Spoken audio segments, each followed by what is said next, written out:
Okay, today we are talking about fighting positions. So naturally, most people understand, and it's pretty intuitive. If you start getting shot at, everyone is going to go towards a temporary fighting position. This can be a berm, a log, a tree, a pile of rocks, a car, anything that's going to give you a bit of cover, concealment, and it's going to enable you to have a good position to fire back at the enemy.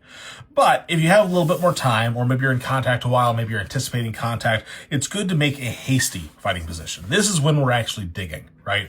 We're not just using the existing terrain that's around us.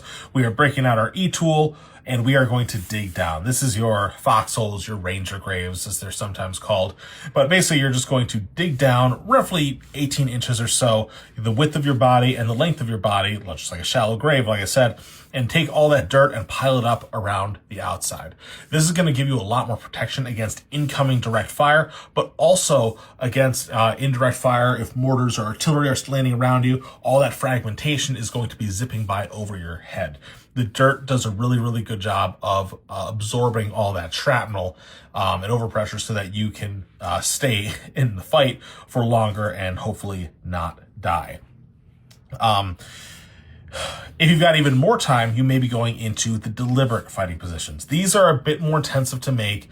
The ground may not always cooperate with you. Sometimes you get beautiful ground where you can just dig right through it. But if you're trying to dig through tree roots and rocks and heavy, hard clay, there may be, or if it's just sandy and it's just filling in, you may need some sort of engineering assets. You may need to come up with some solutions so that it's not collapsing in, or that you can actually dig into the ground. But if you can do it, ideally what you're going to do is you're going to dig down to armpit depth so that when the troop is standing there, he can shoot out, but he can also duck down if need be.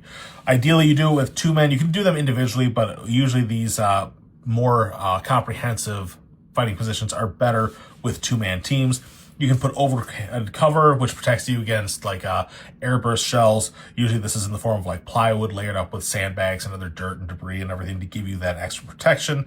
Everyone can fire out in their firing lanes. And like I said, if the dirt will cooperate, you can do stuff like grenade sumps, so that if a grenade gets tossed in here, you can kick it into the corner and it'll contain most of the blast. You can dig storage areas. And if you want to go even more, then you start, connecting to other trenches for resupply so that you can, communicate to each other and you can crawl out. And from there, it's a short distance to building like big actual trenches. A lot of that is going to need the engineering assets, so you may have to either get those assets, do without if the terrain doesn't allow it, but being able to get below the surface of the ground is very, very important for your survivability and staying power so that the enemy can't just whack you with a few artillery shells and knock you out of position.